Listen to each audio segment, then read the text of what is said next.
네, 잘난 집안 나셨네요. 얼마나 잘나셨길래 아무렇지도 않게 뒷담을 하세요들. 안사돈은 잠시 당황했지만 이내 표정을 정리했습니다. 오해하신 모양인데.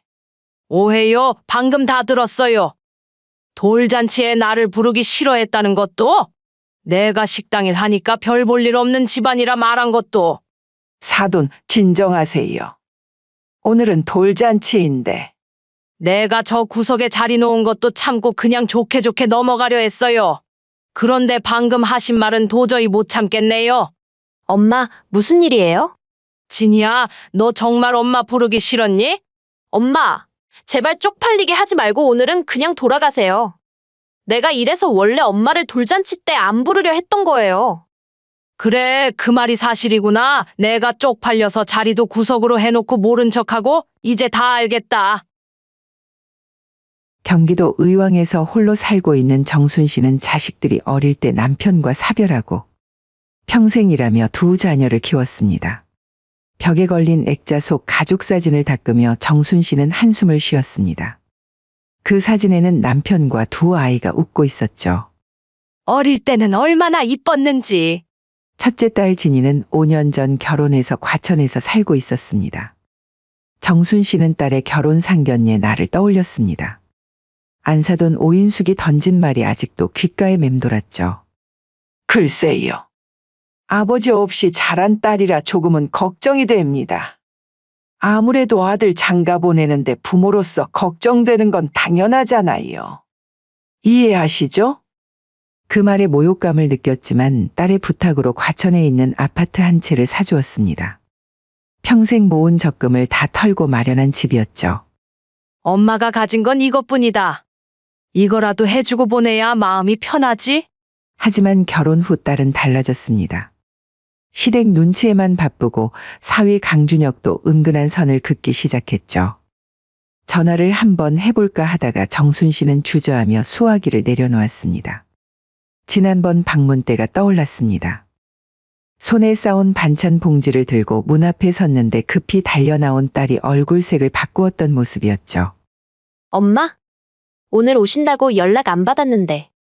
너 저번에 반찬 좀 해달래서 싸왔다. 냉장고에 넣어주고 갈게. 아, 지금 시어머니 오셔서. 그러니까. 현관 안에서 안사돈의 목소리가 들렸습니다. 친이야, 누구니? 딸은 더 긴장한 얼굴로 작게 속삭였습니다. 엄마, 다음엔 미리 연락하고 오세요. 지금은 좀.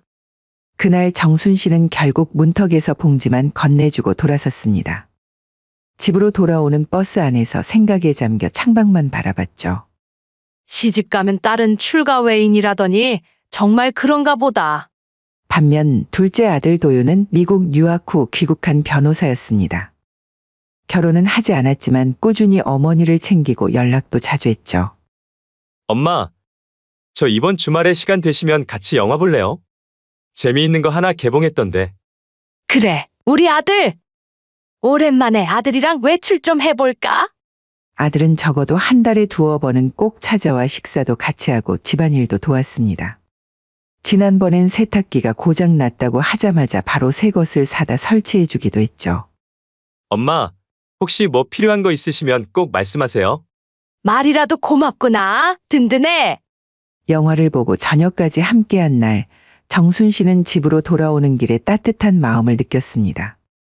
아들은 시간이 지날수록 가까워지는데 오히려 딸은 점점 멀어지고 있었습니다. 달력을 넘기다 손자의 생일이 며칠 남지 않았다는 걸 깨달은 정순 씨는 딸에게 전화를 걸었습니다. 진이야, 우리 손주 생일 곧 되었던데 돌잔치는 어디서 하니? 계획은 잡았니? 전화 너머로 잠시 침묵이 흘렀습니다. 아, 엄마.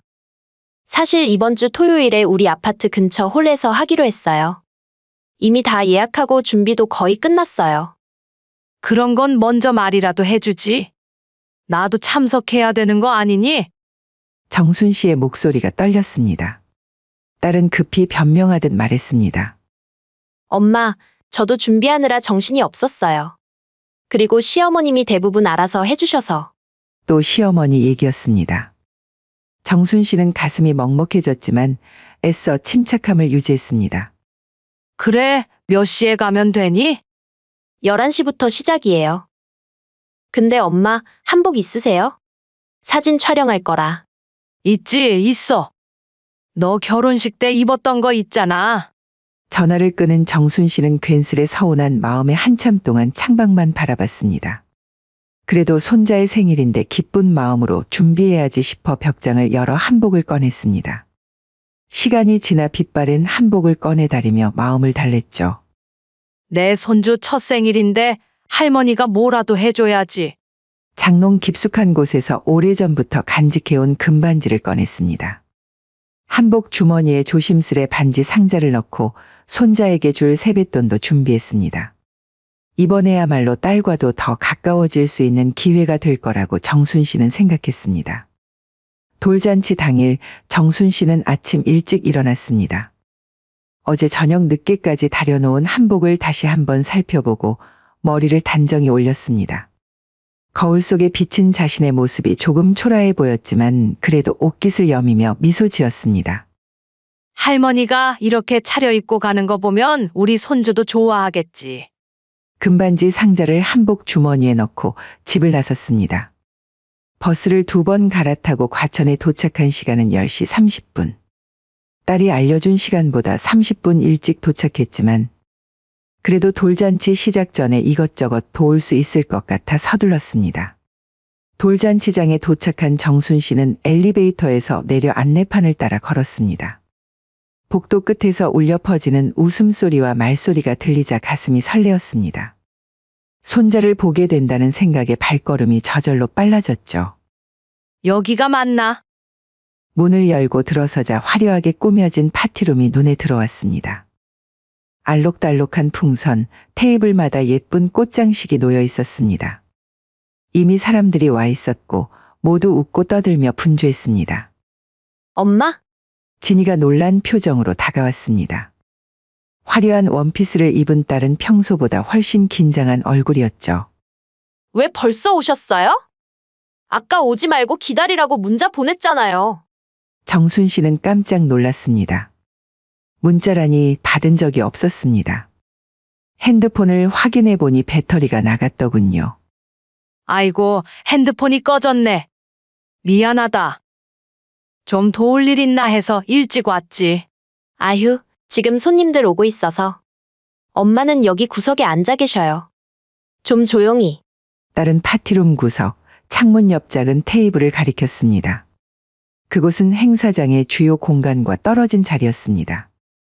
정순 씨는 잠시 당혹스러웠지만 말없이 고개를 끄덕였습니다.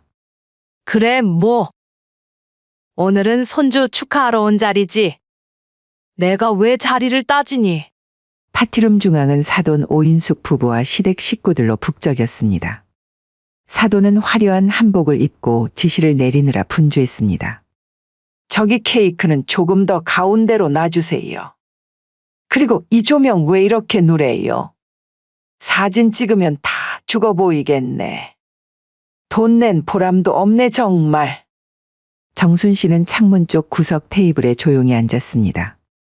반지 상자를 꺼내 만지작거리며 식이 시작되기를 기다렸습니다. 파티룸에는 점점 더 많은 손님들이 들어왔지만 아무도 정순 씨에게 다가와 말을 걸지 않았습니다. 정순 씨는 이제 겉옷만 걸치고 아무도 눈치채지 못하게 자리를 뜨고 싶었지만 그러지 못했습니다. 손주의 돌잔치인데 어떻게 그럴 수 있을까요? 1시간쯤 지났을까 사회자가 행사 시작을 알렸습니다. 안녕하세요. 오늘 준우의 첫 번째 생일을 축하하기 위해 모인 자리입니다. 먼저 준우의 성장 과정을 담은 영상을 보겠습니다. 큰 스크린에 영상이 펼쳐졌습니다. 아기 준우의 귀여운 모습, 첫 뒤집기, 첫 웃음, 첫 걸음마. 그리고 그 사이사이에 가족들의 모습이 보였습니다. 진이와 사위 그리고 사돈 내외와 시댁 식구들이 아기와 함께 찍은 사진이 하나둘 이어졌지만 정순 씨의 모습은 단 한 장도 없었습니다. 아이고, 저 사진들. 우리 쪽은 하나도 없네. 정순 씨는 가슴이 찢어지는 듯 했습니다. 왜 이렇게 소외되어야 하는지 이해할 수 없었기 때문이죠. 영상이 끝나고 돌잡이 행사가 시작되었습니다. 준우가 붉은 한복을 입고 등장하자 사람들이 박수를 쳤습니다. 정순 씨는 구석자리에서 일어나 손주를 보려고 했지만 앞자리에 있는 시댁 식구들 때문에 제대로 볼 수 없었습니다. 발꿈치를 들고 겨우 손주의 모습을 확인하자 가슴이 벅차올랐습니다. 우리 손주 정말 예쁘다. 그러나 그 기쁨도 잠시 사회자가 말했습니다. 이제 양가 할머님, 할아버님이 손주에게 선물을 전달해 주시겠습니다. 정순 씨는 급히 주머니에서 반지 상자를 꺼냈습니다. 그런데 사회자가 이어 말했습니다. 친할아버님, 친할머님, 앞으로 나와주세요. 정순 씨는 자리에서 일어나려다 멈췄습니다. 사회자는 자신의 이름을 부르지 않았습니다. 한복 주머니에 쥐고 있던 반지 상자를 꼭 쥐고 정순 씨는 조용히 앉아 있었습니다. 손가락이 저려올 정도로 상자를 꽉 쥐었지만 아무도 그녀를 불러주지 않았습니다. 그때 누군가가 파티장으로 급히 들어왔습니다. 정순 씨가 고개를 돌리자 아들 도윤이 서 있었습니다. 정장 차림의 도윤은 약속 시간에 늦은 듯 숨을 헐떡이고 있었습니다. 파티룸을 둘러보던 도윤의 시선이 구석에 홀로 앉아있는 정순 씨에게 멈췄습니다. 도윤의 얼굴이 순간 굳었습니다. 엄마, 도윤이 정순 씨에게 다가왔습니다. 엄마, 여기 왜 앉아 계세요? 이게 뭐예요 도대체? 정순 씨는 아들의 목소리에 고개를 들었습니다. 눈시울이 붉어져 있었죠. 괜찮아, 도윤아. 사람들이 다 바쁘니까. 도윤은 어머니의 말을 들은 척도 않고 곧장 누나를 향해 걸어갔습니다. 선물 전달식이 한창인 중앙 테이블에서 진이를 불러 세웠습니다. 누나, 잠깐 얘기 좀 할까? 진이는 당황한 듯 했지만 도윤을 따라 구석으로 나왔습니다. 누나, 엄마 지금 어디 앉아 있는지 알고 있어?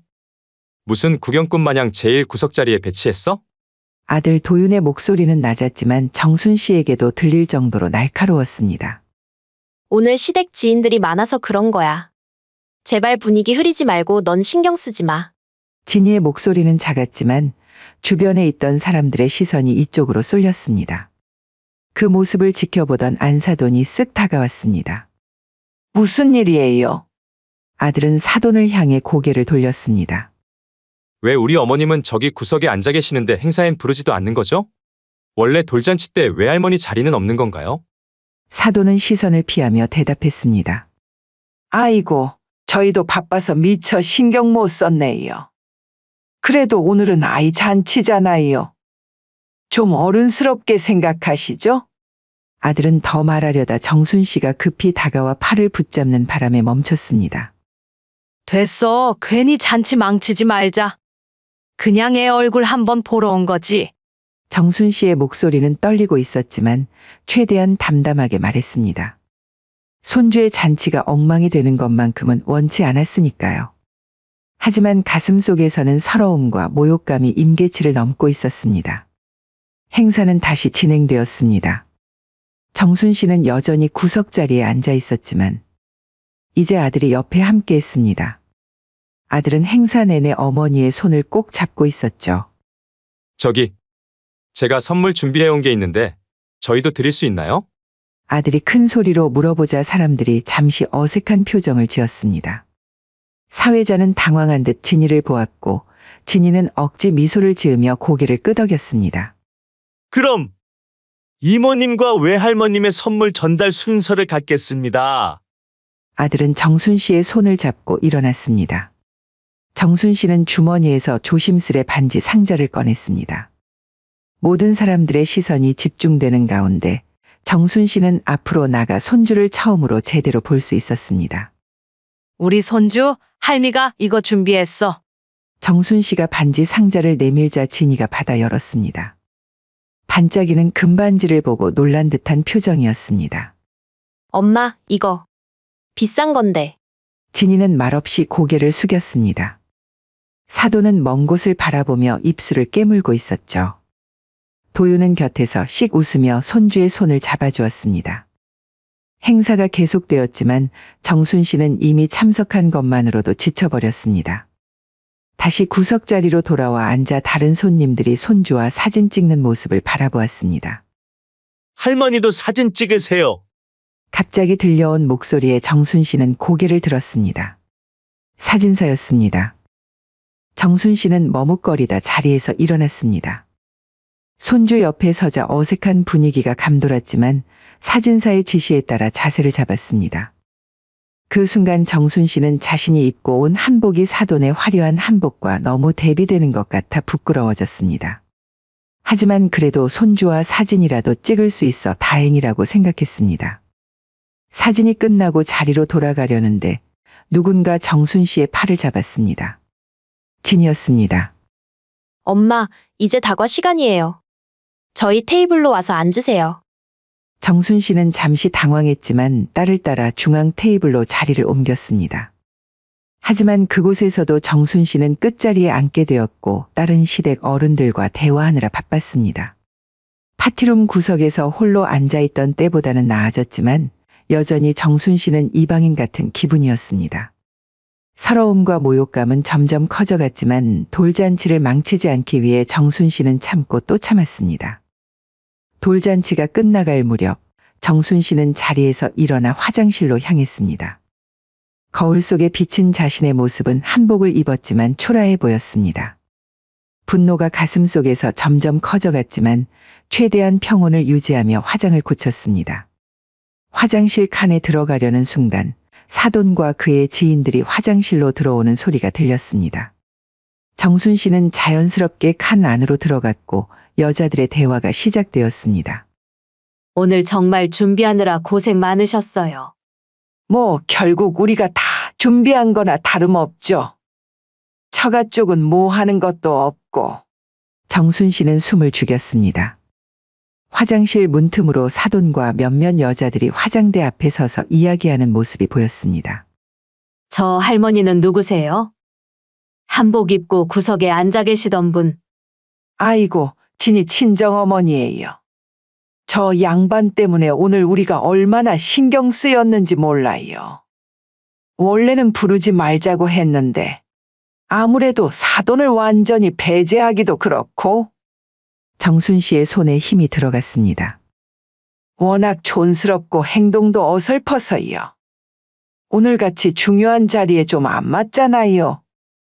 그나마 구석에 앉혀놔서 망정이지. 저런 시골 할매가 돌아다니면 얼마나 꼴불견이에요. 그나저나 처가 쪽에서 그 집 해줬다면서요? 좋으시겠어요? 에이, 좋긴요? 돈 좀 보탰다고 평생 그 얘기만 해요. 아마 관뚜껑 닫히기 직전까지 그 얘기만 하고 있을걸요. 막말로 우리가 집 해줄 형편이 안 될까? 그쪽 집안 남편도 없고 사돈도 뭐 식당이나 전전하는 별 볼 일 없는 집안인데 내가 부처 같은 마음으로 아들 장가 보낸 건데 당연히 집 정도는 해줘야죠.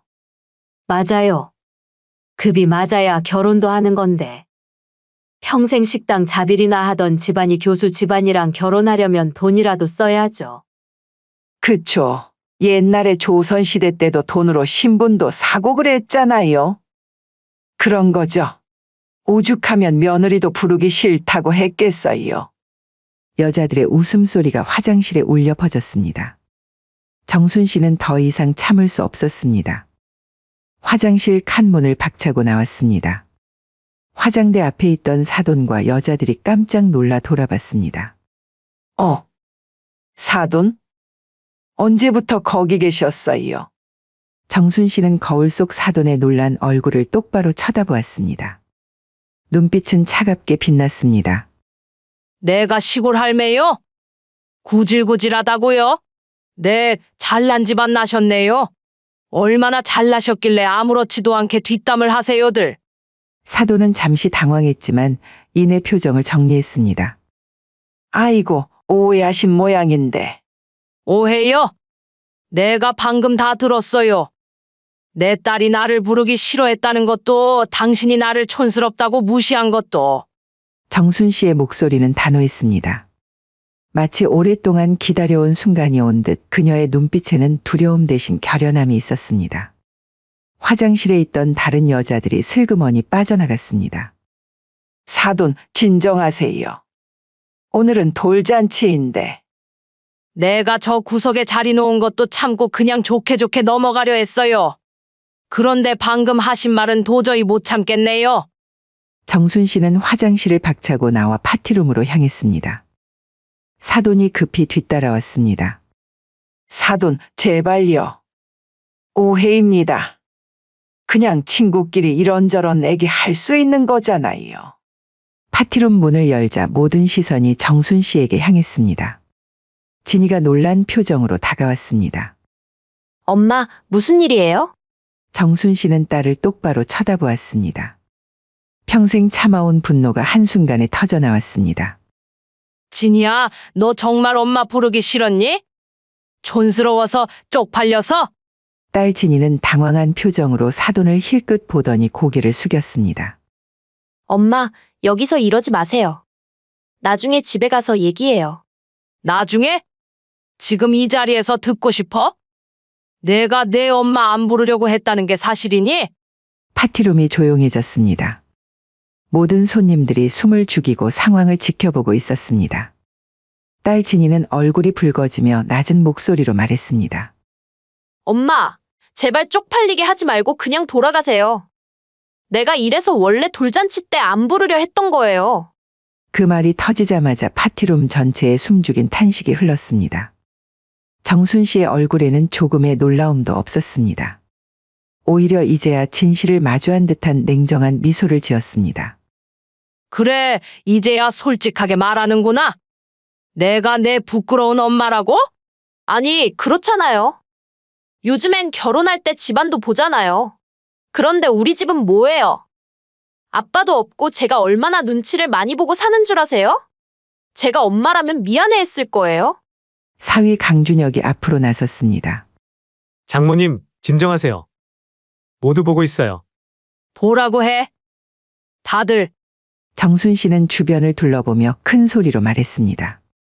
내가 딸 잘 되라고 집해준 어미가 이렇게 구석에 처박혀 있는 거. 내 딸은 시댁 눈치 보느라 친정엄마 쪽팔리다고 구석으로 밀어버린 거.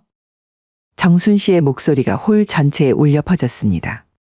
그때 아들이 어머니 곁으로 다가왔지만 정순 씨는 이미 멈출 수 없었습니다. 내가 너희한테 받은 게 뭐니? 구석에 앉아서 구경꾼 취급.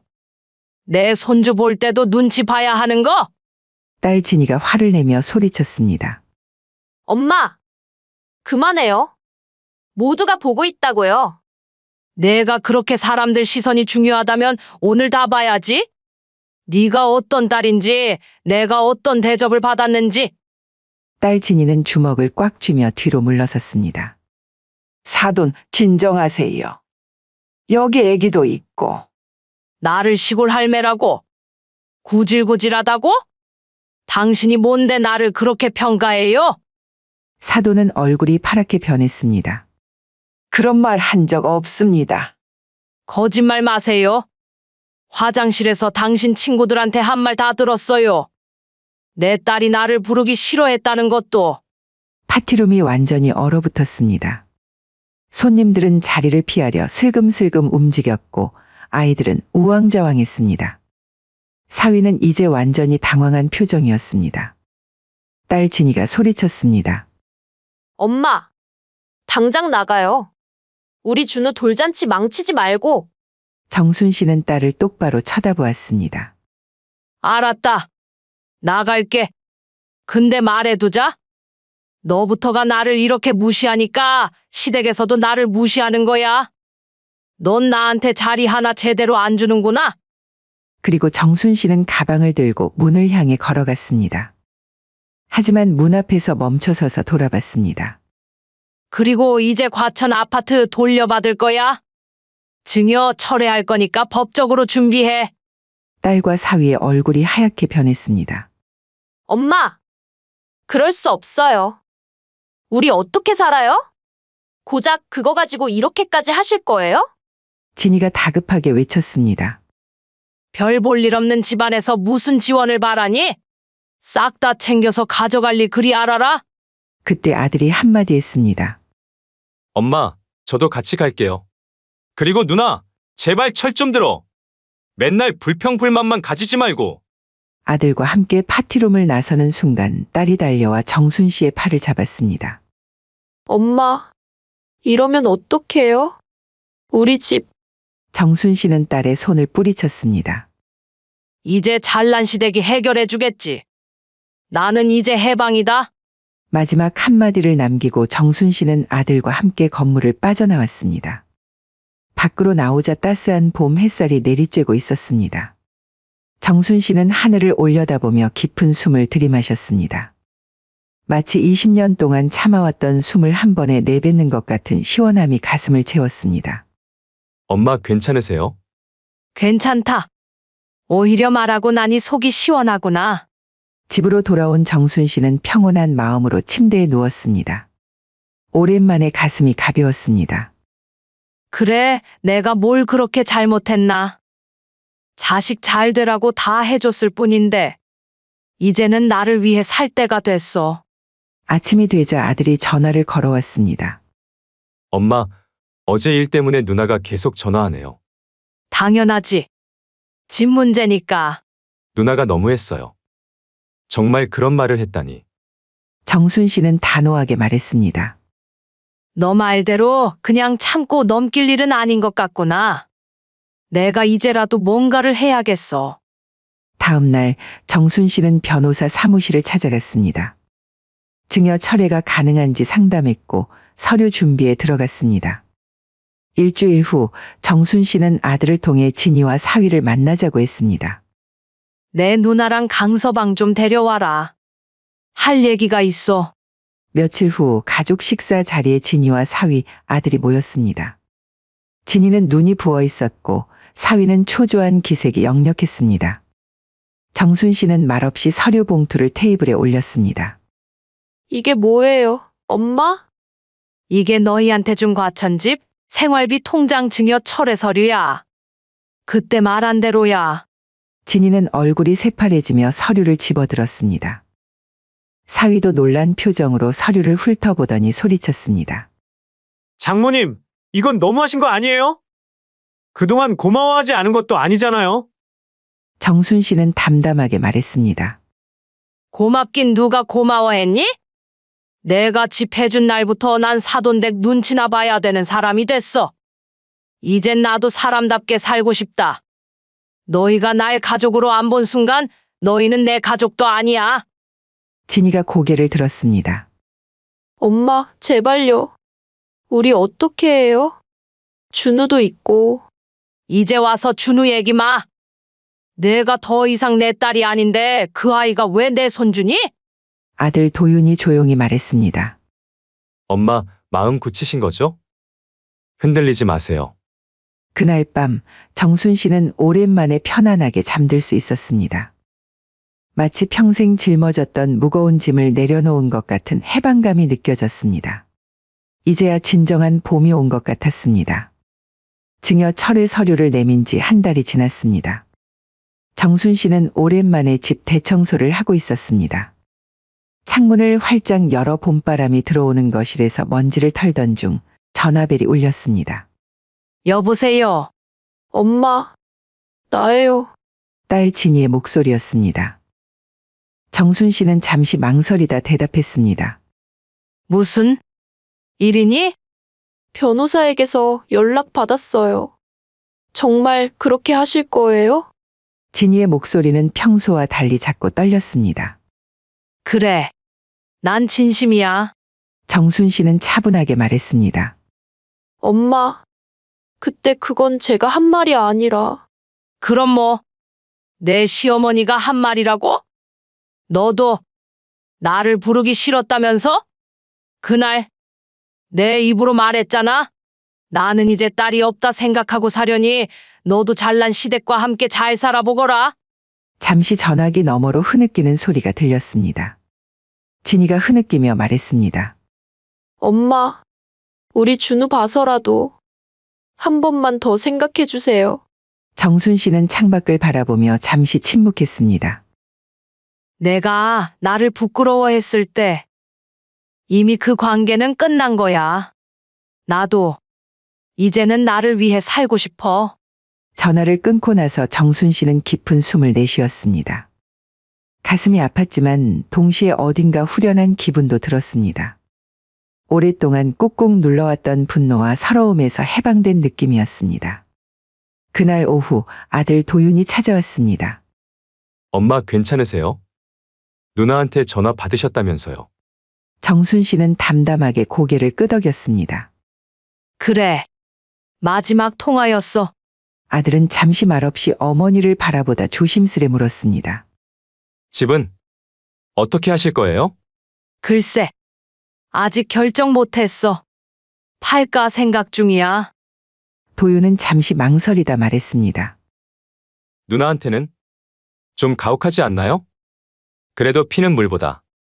피가 뭐 중요해? 정순 씨가 쓴웃음을 지었습니다. 널 생각해봐. 어릴 때부터 결혼할 때까지 내 누나한테 얼마나 많은 걸 양보했니? 내가 내 누나만 챙기느라 너한테 소홀했는데 그래도 넌 항상 나한테 잘했잖아. 도윤은 어머니의 손을 꼭 잡았습니다. 엄마, 저는 그런 거 없어요. 엄마가 늘 최선을 다하신 거. 알아요. 고마워. 정순 씨의 눈에 잠시 물기가 맺혔다가 이내 사라졌습니다. 그리고 결정했어. 그 아파트 너한테 주려고. 네? 엄마, 저는 필요 없어요. 제가 벌어서. 아니, 이건 내 마음이야.